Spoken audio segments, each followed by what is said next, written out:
नहमदुहु व नुसल्ली अला रसूलिहिल करीम अम्मा बादहु फ़अऊज़ु बिल्लाहि मिनश शैतानिर रजीम बिस्मिल्लाहिर रहमानिर रहीम। मेरे सारे हकीम भरावां नूं मेरी तरफों अस्सलाम वालेकुम। उम्मीद करना भी सारे दोस्त ਜਿਹੜੇ ਨੇ ਖੈਰ ਵਫੀਅਤ ਨਾਲ ਹੋਣਗੇ। ਮੈਂ ਨੁਸਖਾ ਜਿਹੜਾ ਭਰਾਵਾਂ ਦੀ ਖਿਦਮਤ ਵਿੱਚ ਪੇਸ਼ ਕਰਨ ਲੱਗਾ, ਚਾਂਦੀ ਪਾਰੇ ਦੀ ਗਿਰਾ ਪਕਾਉਣ ਦਾ ਨੁਸਖਾ ਹੈ।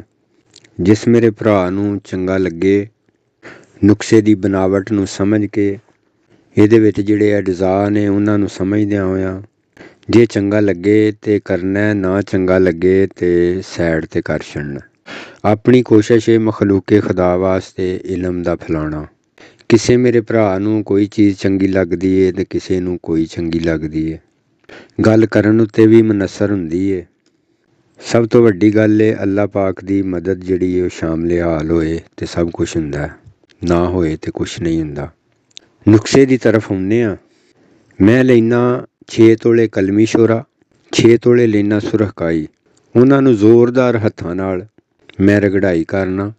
3 ਦਿਨ ਤਕਰੀਬਨ ਰਗੜਾਈ ਜਿਹੜੀ ਹੈ ਨਾ ਉਹਦੀ, ਯਾਨੀ ਕਿ 36 ਘੰਟੇ ਮੈਂ ਉਹਦੀ ਰਗੜਾਈ ਜਿਹੜੀ ਹੈ ਨਾ ਉਹ ਕਰਨਾ। 36 ਘੰਟਿਆਂ ਤੋਂ ਬਾਅਦ ਦੇ ਵਿੱਚ ਕੋਲਾ ਪਖਾ ਕੇ ਉਹਦੇ ਉੱਤੇ ਇਹ ਦੋਵੇਂ ਚੀਜ਼ਾਂ ਦੀ ਚੁਟਕੀ ਲੈ ਕੇ ਮੈਂ ਸੁੱਟਣਾ।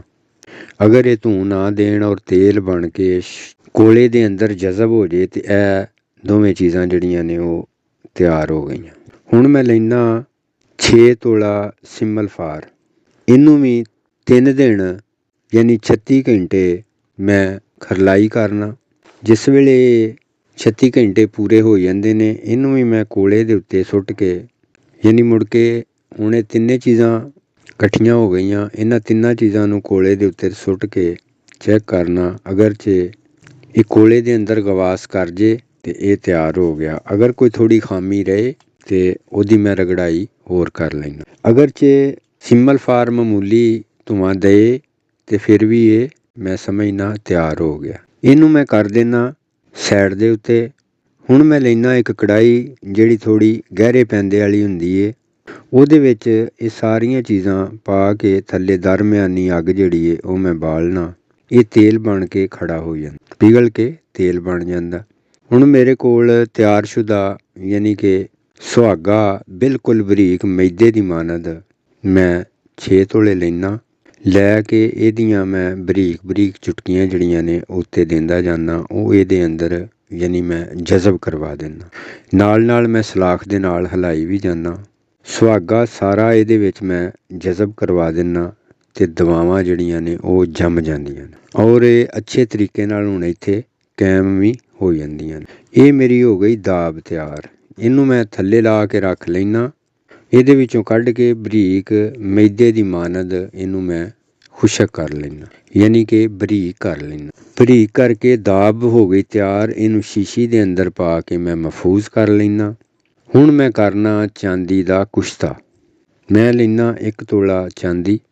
ਉਹਨੂੰ ਮੈਂ ਆਮਲਾ ਤਾਜ਼ਾ ਲੈ ਕੇ ਉਹਦੇ ਪਾਣੀ ਨਾਲ ਕਰਨਾ ਖਰਲ, ਯਾਨੀ ਇਹਨੂੰ ਮੈਂ 5 ਤੋਂ 7 ਤੋਲੇ ਪਾਣੀ ਜਿਹੜਾ ਚਾਂਦੀ ਨੂੰ ਜਜ਼ਬ ਕਰਵਾ ਦਿੰਦਾ। ਜਜ਼ਬ ਕਰਵਾ ਕੇ ਇਹਦੀ ਮੈਂ ਬਣਾ ਲੈਣਾ ਟਿੱਕੀ। ਟਿੱਕੀ ਬਣਾ ਕੇ ਇਹਨੂੰ ਦੂੰ ਗੋਹਿਆਂ ਦੇ ਅੰਦਰ ਰੱਖ ਕੇ, ਯਾਨੀ ਗੋਹੇ ਦੇ ਅੰਦਰ ਖੱਡਾ ਮਾਰ ਕੇ ਉਹਦੇ ਵਿੱਚ ਪਤਲੀ ਮਿੱਟੀ ਦਾ ਲੇਪ ਕਰਕੇ ਗੋਹਿਆਂ ਦੇ ਲੱਭ ਪਹਿਲਾਂ ਕਰਨਾ ਬਰਾਬਰ ਕਿਸੇ ਫਰਸ਼ ਦੇ ਉੱਤੇ ਰਗੜ ਕੇ। ਉਹ ਇੱਕ ਗੋਹੇ ਦੇ ਅੰਦਰ ਖੱਡਾ ਮਾਰ ਕੇ ਉਹਦੇ ਵਿੱਚ ਰੱਖਣਾ ਟਿੱਕੀ ਜਿਹੜੀ ਮੈਂ ਚਾਂਦੀ ਦੀ ਬਣਾਈ ਹੁੰਦੀ। ਇਹਦੇ ਥੱਲੇ ਉੱਤੇ ਮੈਂ ਪਾ ਦੇਣਾ ਖੁਸ਼ਕ ਆਮਲੇ ਦਾ ਸਫੂਫ ਬਣਾ ਕੇ 2.5 ਤੋਲੇ ਥੱਲੇ 2.5 ਤੋਲੇ ਉੱਤੇ ਦਰਮਿਆਨ ਰੱਖ ਦੇਣਾ ਟਿੱਕੀ। ਉੱਤੇ ਦੇ ਦੇਣਾ ਦੂਸਰਾ ਗੋਹਾ। ਇਹਨੂੰ ਮੈਂ ਬੰਦ ਹਵਾ ਦੇ ਵਿੱਚ ਰੱਖ ਕੇ ਦਿਖਾ ਦਿੰਦਾ। ਜਿਸ ਵੇਲੇ ਠੰਡਾ ਹੁੰਦਾ ਮੈਂ ਟਿੱਕੀ ਲੈਣਾ ਕੱਢ ਕੇ ਮੁੜ ਕੇ ਮੈਂ ਇਹਦੇ ਵਿੱਚ ਤੋਲਾ ਪਾਰਾ 3 ਗ੍ਰਾਮ ਚਾਂਦੀ ਲੈ ਕੇ ਤੋਲਾ ਪਾਰਾ ਉਹਦੇ ਵਿੱਚ ਮੈਂ ਗਿਰਾ ਬੰਦ। ਇਹ ਮੇਰੀ ਗਿਰਾ ਵੱਧ ਗਈ। ਹੁਣ ਮੈਂ ਲੈਣਾ ਇੱਕ ਤਾਂਬੇ ਦੀ ਡੱਬੀ। ਉਹਦੇ ਵਿੱਚ ਅੱਧਾ ਸਫੂਫ ਥੱਲੇ ਪਾ ਦੇਣਾ, ਉੱਤੇ ਰੱਖਣਾ ਗਿਰਾ। ਅੱਧਾ ਸਫੂਫ ਜਿਹੜਾ ਉਹ ਮੈਂ ਉੱਤੇ ਪਾ ਕੇ ਡੱਬੀ ਨੂੰ ਬੰਦ ਕਰਕੇ ਗਿਲ ਹਿਕਮਤ ਕਰਕੇ ਹੁਣ ਮੈਂ ਇਹਨੂੰ 1 ਕਿਲੋ ਗੋਹਿਆਂ ਦੀ ਅੱਗ ਦੇ ਦਿੰਦਾ ਦਰਮਿਆਨ ਵਿੱਚ ਰੱਖ ਕੇ ਭੜਕੇ ਦੀ। ਜਿਸ ਵੇਲੇ ਅੱਗ ਠੰਡੀ ਹੁੰਦੀ ਹੈ ਗਿਰਾ ਮੈਂ ਕੱਢ ਕੇ ਚੱਕਰ ਦਿੰਦਾ। ਅੱਲਾ ਪਾਕ ਦੇ ਫਜ਼ਲੋ ਕਰਮ ਨਾਲ ਮੰਜ਼ਿਲੇ ਮਕਸੂਦ ਜਿਹੜੀ ਹੈ ਉਹ ਹਾਸਲ ਕਰ ਲੈਣਾ। ਜਿਸ ਮੇਰੇ ਭਰਾ ਨੂੰ ਨੁਸਖਾ ਚੰਗਾ ਲੱਗੇ ਉਹ 100 ਬਿਸਮਿਲ੍ਲਾ ਕਰੇ ਤੇ ਮੇਰੇ ਵਾਸਤੇ ਵੀ ਦੁਆਏ ਖੈਰ ਕਰੇ। ਜਿਹਨੂੰ ਨਾ ਚੰਗਾ ਲੱਗੇ ਉਹ ਬਿਲਕੁਲ ਨਾ ਕਰੇ। ਮੈਂ ਪਿੱਛੇ ਵੀ ਵੀਡੀਓ ਦੇ ਵਿੱਚ ਬਿਆਨ ਕਰ ਚੁੱਕਿਆ ਕਿ ਮੇਰੇ ਚੈਨਲ ਦੇ ਤਵੱਸਸ ਨਾਲ ਅਗਰ ਕੋਈ ਬੰਦਾ ਬਲੈਕਮੇਲ ਕਰਦਾ ਹੈ ਕਿ ਮੈਂ ਨੁਕਸਾ ਦੇਣਾ, ਮੈਂ ਸਿਖਾਉਣਾ, ਮੈਨੂੰ ਪੈਸੇ ਚਾਹੀਦੇ ਨੇ, ਤੇ ਕਿਸੇ ਨੂੰ 1 ਰੁਪਈਆ ਵੀ ਨਹੀਂ ਦੇਣਾ, ਉਹ ਫੇਕ ਹੋਏਗਾ। ਮੈਂ ਆਪਣਾ ਕੋਈ ਵੀ ਨੰਬਰ ਜਿਹੜਾ ਚੈਨਲ ਦੇ ਉੱਤੇ ਨਹੀਂ ਦਿੱਤਾ। ਮੈਂ ਫੀਸ ਵੀ ਲਿੱਲਾ ਇਲਮ ਜਿਹੜਾ ਉਹ ਅੱਲਾਹ ਪਾਕ ਦੀ ਰਾਹ ਉੱਤੇ ਤਕਸੀਮ ਕਰਨਾ ਵਾ ਪਿਆ। ਅਗਰ ਮੇਰੇ ਕਿਸੇ ਭਰਾ ਦੀ ਬਿਹਤਰੀ ਹੋ ਜਾਏ ਤਾਂ ਮੈਨੂੰ ਕੋਈ ਇਤਰਾਜ਼ ਨਹੀਂ। ਜਿਸ ਨੂੰ ਅੱਲਾਹ ਪਾਕ ਅਤਾ ਕਰੇਗਾ ਉਹਨੂੰ ਜ਼ਰੂਰ ਇਨਸ਼ਾਅੱਲਾ ਮਿਲ ਜਾਏਗਾ। ਬਾਕੀ ਮੈਨੂੰ ਕਿਸੇ ਨਾਲ ਕੋਈ ਲਾਲਚ ਨਹੀਂ ਕਿਸੇ ਕਿਸਮ ਦਾ। ਜੋ ਮੇਰੇ ਨਸੀਬ ਦਾ ਉਹ ਅੱਲਾਹ ਪਾਕ ਨੇ ਮੈਨੂੰ ਅਤਾ ਕਰ ਦੇਣਾ, ਜਿਸ ਵਸੀਲੇ ਨਾਲ ਵੀ ਕਰਨਾ। ਮੇਰੇ ਵਾਸਤੇ ਅੱਜ ਦੀ ਵੀਡੀਓ ਵਿੱਚ ਇੰਨਾ ਹੀ ਹੈ। ਵਾਸਲਾਮ।